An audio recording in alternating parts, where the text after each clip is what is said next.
Ma fille m'interdit d'assister à son mariage après que son fiancé manipulateur l'a retourné contre moi. Pouvez-vous croire cela? Moi non plus, jusqu'à il y a quelques mois. Ma fille, Emma, et moi étions inséparables. Papa, tu es mon meilleur ami, me disait-elle quand elle était petite. Et non, elle ne le disait pas seulement pour que je lui achète une glace, bien que cela aidait aussi, bien sûr.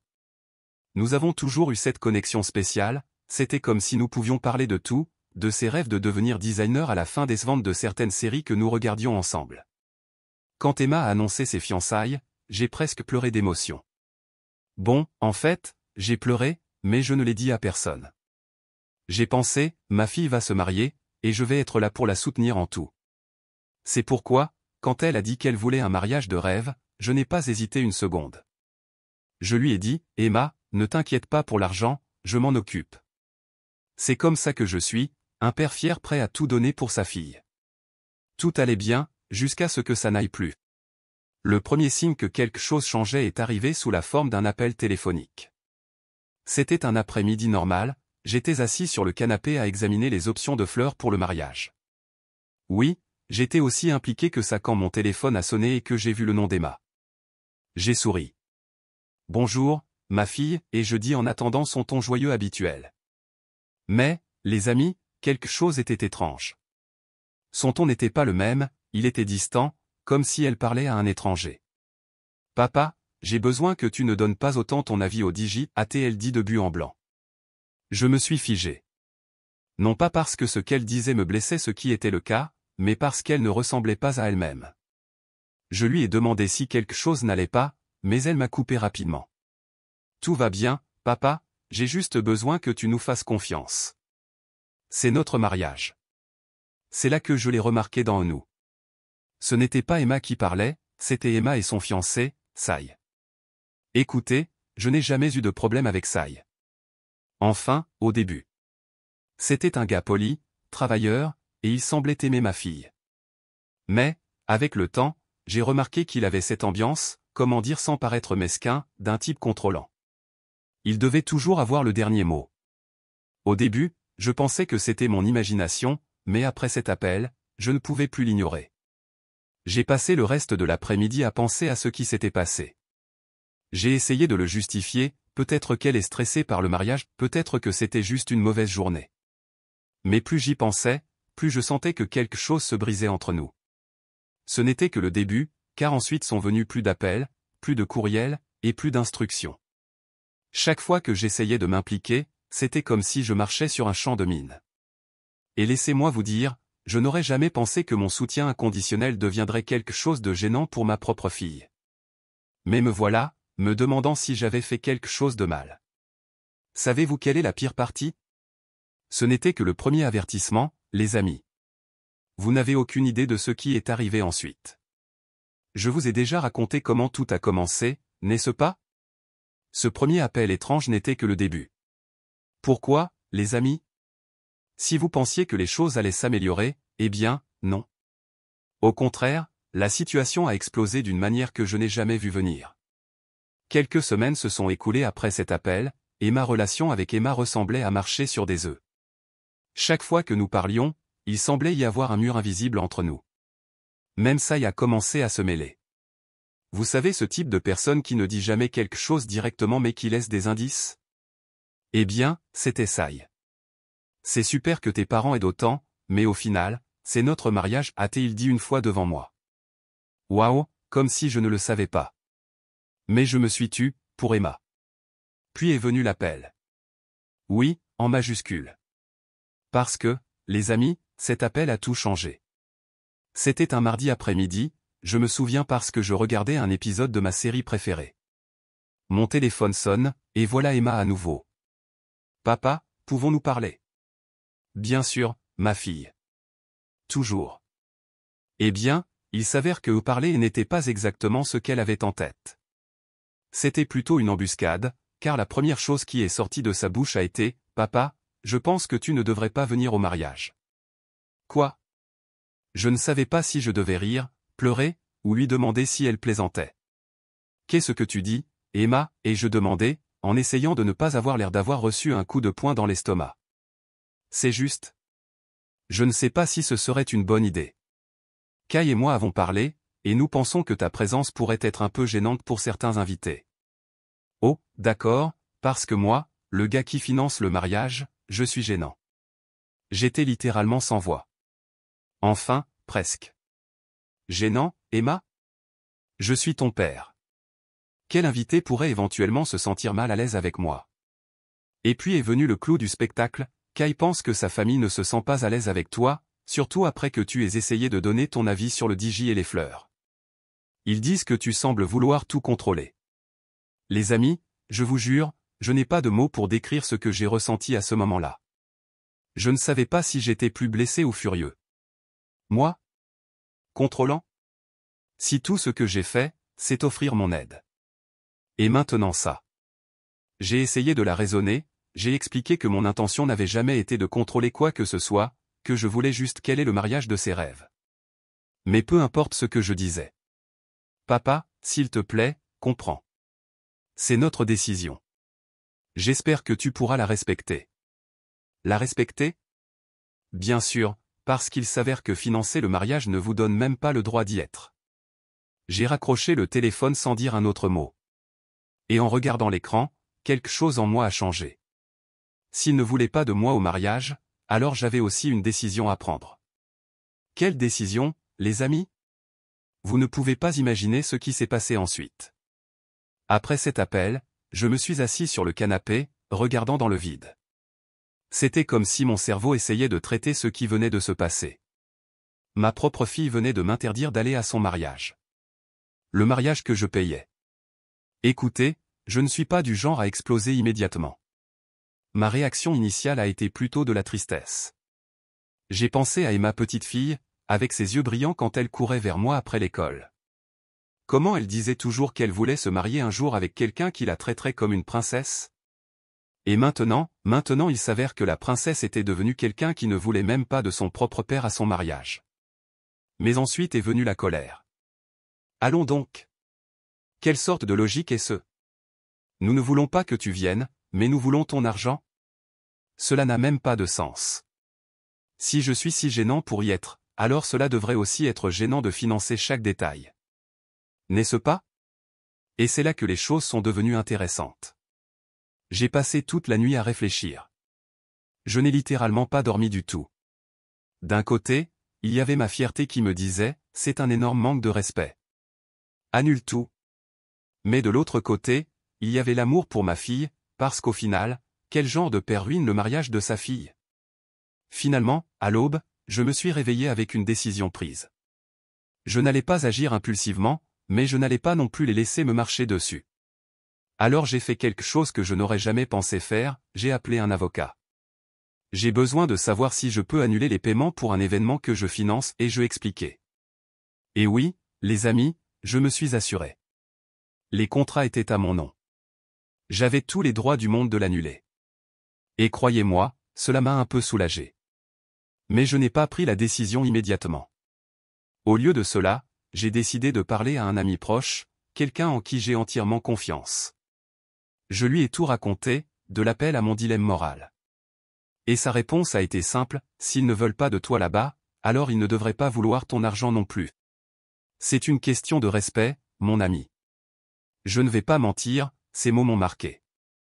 Parce que, les amis, il avait raison.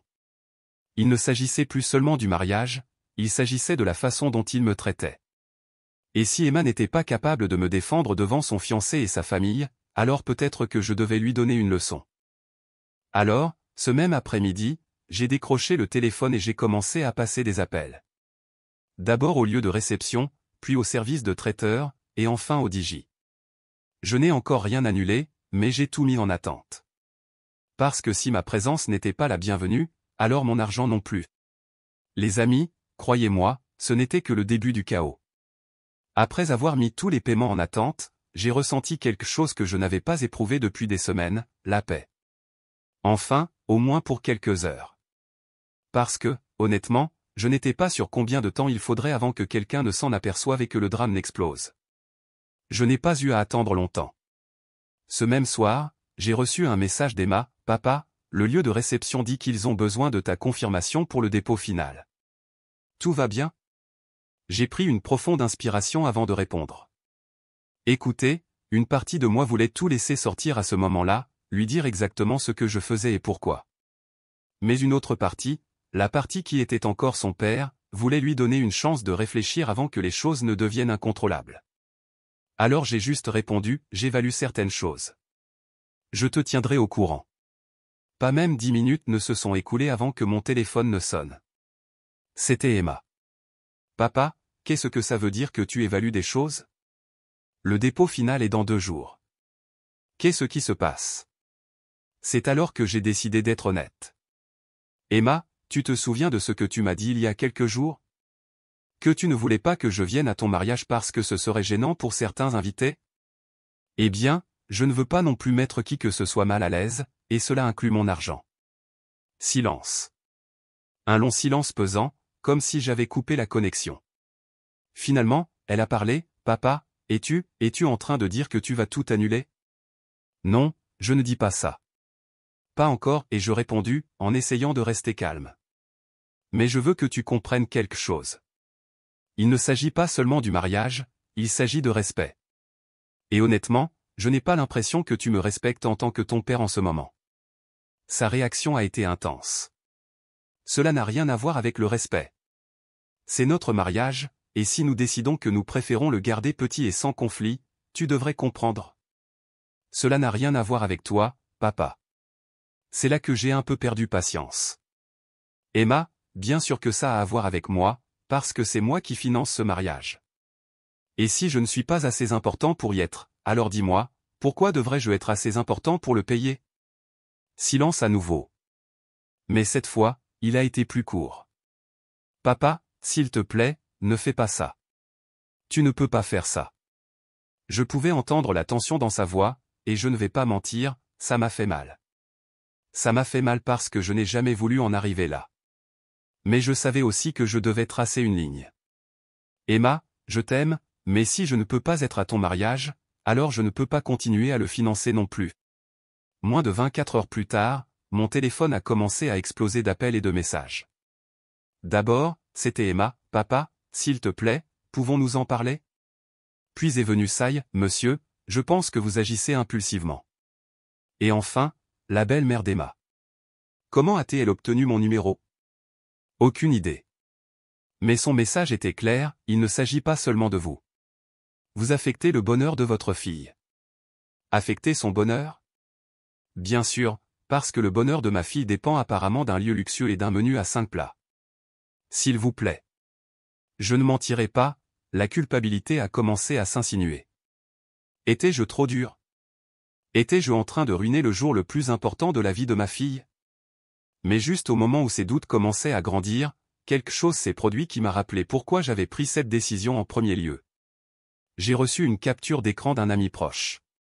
C'était une conversation entre Emma et quelqu'un d'autre, probablement un ami. Il disait, je ne sais pas quoi faire. Mon père est complètement irrationnel. Je lui ai dit de ne pas venir parce que je ne voulais pas de drame, et maintenant il agit comme si tout tournait autour de lui.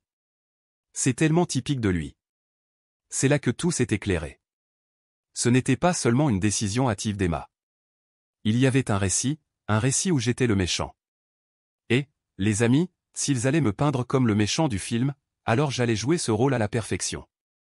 Ce même après-midi, j'ai commencé à recevoir des courriels des fournisseurs de mariage confirmant que les contrats étaient en attente. L'un d'eux m'a même appelé directement, « Monsieur, y a-t-il quelque chose que nous puissions faire pour résoudre cela ?» Oui, et je dis avec un sourire que personne ne pouvait voir. Rien. Laissez-le simplement en attente. Bien sûr, le chaos n'a pas tardé à s'intensifier. Emma s'est présentée chez moi le lendemain, visiblement contrariée. « Papa, ce n'est pas juste. Le mariage est dans 2 semaines. Comment allons-nous arranger ça maintenant? » Emma, et je dis calmement, cela dépend de toi. Parce que j'ai déjà pris ma décision. Et honnêtement, j'aimerais que tu réfléchisses à la raison pour laquelle nous en sommes arrivés là. Sa réaction fut un mélange de larmes et de cris. Cela m'a fait mal, bien sûr que oui. Mais je savais aussi que c'était nécessaire. Parce que, les amis, parfois l'amour n'est pas de dire oui à tout. Parfois, l'amour consiste à tracer une ligne et à dire, ce n'est pas acceptable. Sai? Oh, il a aussi essayé de me parler. Mais ça, les amis, c'est une histoire qui mérite son propre chapitre. Et croyez-moi, la situation était sur le point de devenir encore plus incontrôlable. Les amis, je savais que ça allait exploser tôt ou tard, mais je n'aurais jamais imaginé que ce serait aussi dramatique. Tout a commencé quand Sai a décidé de me confronter directement. C'était un après-midi chaud, et j'étais dans mon jardin en train de tailler un buisson dont j'en avais déjà marre. Je pense que cette plante et moi traversions une crise similaire. Soudain, j'entends le bruit d'une voiture qui entre en trombe dans mon allée. Je sors pour voir, et voilà Sai, avec ce regard qui mêlait colère et désespoir. « Monsieur, nous devons parler » a-t-il dit en sortant de la voiture et en claquant la portière un peu trop fort. J'ai pensé à l'ignorer, mais bon, je ne suis pas du genre à fuir le drame. Alors j'ai enlevé mes gants de jardinage et je lui ai fait signe de parler. Emma est dévastée, a-t-il commencé, comme si c'était de ma faute. Ce mariage est important pour elle, et je ne comprends pas pourquoi vous êtes si égoïste. Égoïste? Oh non, les amis. Là, j'ai pris une profonde inspiration, parce que j'étais sur le point de lui rire au nez. Kai, et je dis en gardant mon sang-froid, expliquez-moi quelque chose. Si je suis si égoïste, pourquoi est-ce que je paie pour tout ça? Pourquoi ai-je fait tout mon possible pour que vous ayez le mariage de vos rêves? Il ne s'agit pas de l'argent, a-t-il répondu en élevant un peu la voix. Il s'agit de respect. Vous ne respectez pas nos décisions, et cela affecte Emma. C'est là que j'ai tout compris. Sai n'était pas là pour Emma. Il était là parce que le contrôle qu'il pensait avoir sur la situation s'effondrait. Et ça, les amis, c'était presque poétique. Sai, et je dis, je vais vous poser une question très simple. Pourquoi pensez-vous que ma présence est un problème pour votre mariage?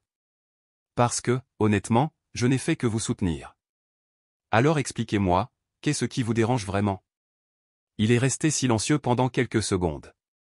Puis il a lâché quelque chose que je n'oublierai jamais, nous ne voulons rien ni personne pour éclipser ce qui devrait être notre jour spécial. Voilà. Le problème n'était pas que j'étais mal à l'aise. Le problème était que ma présence, d'une manière ou d'une autre, faisait que Sai se sentait moins important.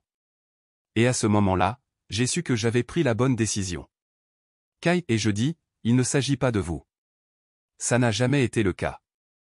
Mais si vous êtes si inquiet de savoir qui est sous les projecteurs à votre mariage, peut-être devriez-vous reconsidérer pourquoi vous faites cela en premier lieu. Il n'a rien dit d'autre. Il est monté dans sa voiture et est parti, laissant un nuage de poussière derrière lui. Ce soir-là, j'ai reçu un message d'Emma, nous devons parler, s'il te plaît. Les amis, quand je vous dis que cette conversation a été le tournant, je n'exagère pas. Après tout ce qui s'était passé, je pensais être prêt à tout. Mais ce soir-là, quand Emma est venue chez moi, j'ai réalisé que je n'avais aucune idée de ce à quoi j'allais être confronté. Elle a ouvert la porte, et elle était là, les yeux rouges et gonflés d'avoir tant pleuré. Ma fille, la même fille qui grimpait sur mes épaules et riait sans souci, était maintenant devant moi, brisée.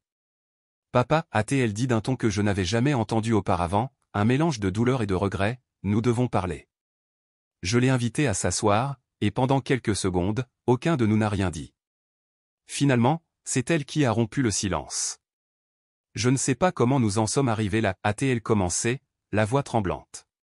Tout est censé être parfait, et maintenant j'ai l'impression que rien n'a de sens. Je ne savais pas quoi dire. Je voulais la serrer dans mes bras, lui dire que tout irait bien. Mais je savais aussi que je ne pouvais pas revenir sur ma décision. Alors je l'ai simplement écoutée. Quand Sai a suggéré que ce serait peut-être mieux si tu ne venais pas, j'ai pensé que je protégeais la paix de notre mariage.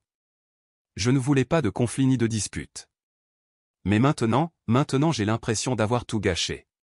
C'est à ce moment-là que j'ai vu Emma d'une manière différente. Non pas comme la femme adulte qui était sur le point de se marier, mais comme quelqu'un piégé entre ce qu'elle voulait et ce que les autres attendaient d'elle. Emma, et je dis doucement, pensais-tu vraiment que ma présence serait un problème, ou est-ce que quelqu'un t'en a convaincu? Elle a baissé les yeux, et à ce moment-là j'ai su la réponse. Sai et sa mère ont dit que ce serait plus facile pour tout le monde, que nous éviterions des tensions inutiles. Ça m'a fait mal d'entendre ça, mais ça m'a aussi fait comprendre quelque chose d'important. Emma n'avait pas pris cette décision seule. Elle avait essayé de plaire à tout le monde sauf à elle-même. Écoute, et je dis en lui prenant la main, je n'ai jamais voulu gâcher ton mariage. Tout ce que j'ai fait depuis le début, c'est parce que je t'aime et que je veux te voir heureuse. Mais, Emma, un mariage n'est pas seulement un événement, c'est le début d'une vie ensemble. Et si tu sacrifies déjà des choses importantes pour toi avant que cette vie ne commence, que penses-tu qu'il se passera ensuite? Elle n'a rien dit au début, mais je pouvais voir que mes mots l'affectaient.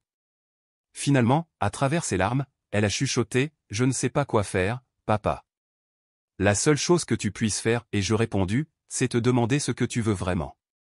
Pas ce que Sai veut, pas ce que sa famille veut, mais ce que toi tu veux. Ce soir-là, elle est restée un moment.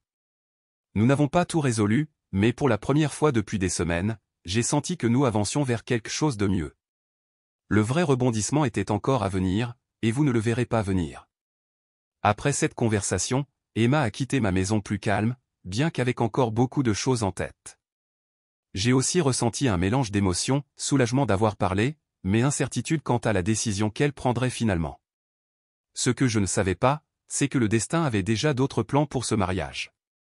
2 jours plus tard, j'ai reçu un appel d'Emma. Quand j'ai vu son nom sur l'écran, mon cœur a fait un bond. Papa, a-t-elle dit dès que j'ai répondu, d'une voix plus ferme qu'avant, j'ai annulé le mariage. Attends. Qu'est-ce que tu veux dire par tu l'as annulé, et je demandais, en essayant de traiter ce qu'elle venait de dire. Hier soir, j'ai parlé à Sai, a-t-elle continué, et je lui ai dit que nous devions tout repenser. Il ne l'a pas bien pris. En fait, il m'a dit que si je ne pouvais pas suivre les règles de sa famille, peut-être que je n'étais pas prête à l'épouser. Voilà cette phrase. Elle m'a fait comprendre qu'il ne s'agissait pas d'un simple désaccord, mais d'une lutte de pouvoir. Sai n'était pas intéressé par un véritable engagement, il voulait une relation où tout tournait autour de lui et de sa famille. Et qu'as-tu fait? Et je demandais, presque à bout de souffle. Je lui ai dit qu'il avait raison, a répondu Emma avec un calme qui m'a laissé sans voix. Je ne suis pas prête à épouser quelqu'un qui ne respecte pas qui je suis ni ce qui m'importe. Alors j'ai mis fin à tout ça. Je ne vais pas mentir, je suis resté silencieux. Je ne savais pas si je devais rire, pleurer, ou faire un mélange des deux. Ma fille avait pris une décision courageuse, une décision que je savais difficile, mais nécessaire.